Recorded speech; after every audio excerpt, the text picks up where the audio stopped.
So how can coalitions work in South Africa? Let's speak to Pranish Desai, who is a data analyst at Good Governance Africa.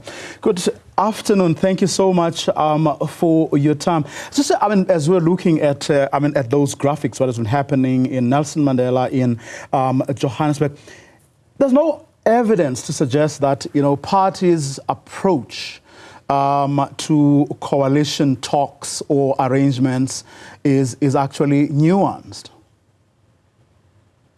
Good afternoon, Vuyo and Stephen, and to all your viewers and listeners out there. As you pointed out, Vuyo, it's quite clear that political parties have been struggling to grapple with this new reality, and it is a reality of coalition governance in South Africa. Coalitions, it's very important for all our viewers to remember, heading up to May 29's elections, form when no single party can gain an outright majority in any sort of council or parliament or whatever it is. Now, coalitions in the South African setting are built into our electoral system. Political scientists have for a long time studied these sorts of arrangements, and what they have found is that in countries which have a proportional system, i.e. the share of votes you get in an election generally corresponds to the share of representation you get. Coalitions tend to be more common in those sorts of countries with those sorts of systems.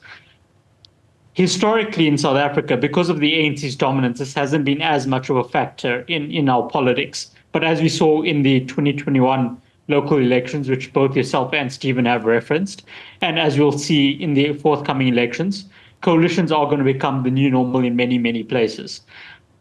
If you just look at KZN and Gauteng, that's, 26 odd million people that will most likely be governing coalitions in a few weeks' time. So what's very important, as one of the comments said in the prelude to this interview, that we need some sort of framework which can not govern coalitions so much as set general guidelines for how they ought to be managed.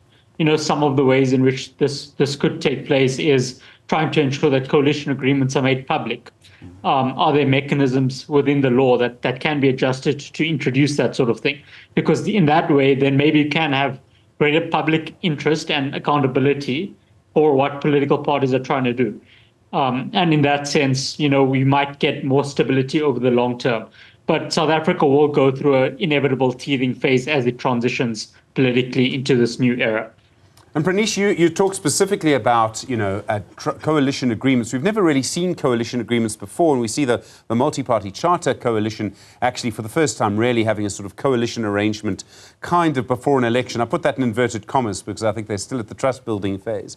But how important is that? And the idea of making sure everyone knows about it so voters can sort of judge for themselves if parties are being honest or not. I mean, would that make a big difference to what we've seen? It is the fundamental building block of democracy, and South Africa sacrificed a lot, and South Africans sacrificed a lot to get to democracy, and public accountability is what that is built around. And so coalition arrangements, and the more formal they get, the better it is. One of the few examples we have seen in South Africa's recent history where a coalition arrangement was in place was Ekurhuleni between 2016 and 2021. And there what you saw was greater stability in Ekurhuleni over that time period than in either the other two metros, Johannesburg or Tshwane, which also had hung councils in their setting. So all three were more or less grappling with the same problem for the first time. They took divergent paths.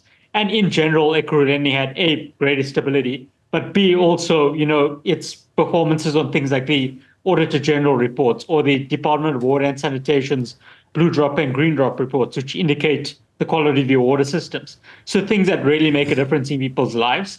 Ekurhuleni performed better on those sorts of indicators at the end of 21 than it did in 2016, whereas Tshwane and Johannesburg either stayed the same or regressed on many of those indicators.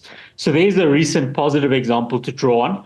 We'd hope that political parties and the broader public try to move towards a point where that sort of arrangement becomes a new normal, as opposed to the sort of very informal arrangements that are creeping up all over the place. Of course, our view of coalition governments has been shaped by what has happened over, at local government. Are there peculiarities at local government that you perhaps won't find at national level? Someone asked me not too long ago, how would a 2024 coalition government work as opposed to a 1994 government of national unity, for example? So, the 94 example is a useful analogy because it is actually the one time in our, democratic era where you had some sort of coalition at the national level that in a sense was formal of sorts. There, what's also important is that it wasn't necessarily a coalition born out of electoral necessity so much as a product of the negotiated settlement, in that the ANC didn't actually require the National Party or the IFP to actually pass budgets and do things like that. Whereas, and we saw that when the National Party actually broke away from that, and the ANC was more or less able to continue with government business as it was doing so. Whereas if we get coalitions at the national and provincial levels now, it's not going to be because of a negotiated settlement that is born out of a great struggle and transition. Rather, it's going to be out of electoral necessity, in that no party has an outright majority.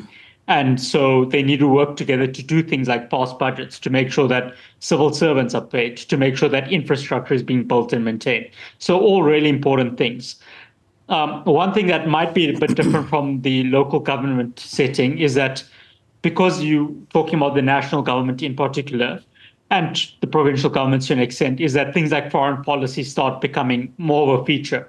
So perhaps you'll have some ideological blocks that form within parliament in the hung parliament setting where the ANC doesn't get a majority, that are dictated by polarizing foreign policy issues. And the world is generally entering into a greater period of foreign policy instability, as we're seeing within the Middle East or Eastern Europe, or potentially in the Pacific Ocean over China and Taiwan. And so these sorts of issues, which might become a feature within the 2024 to 2029 parliamentary cycle, might be something that we see more of a discussion point in a national coalition than we would in a provincial or local one. Pranish Desai, thank you very much indeed, data analyst at Good Governance Africa. Really appreciate the time on Ballot Brief.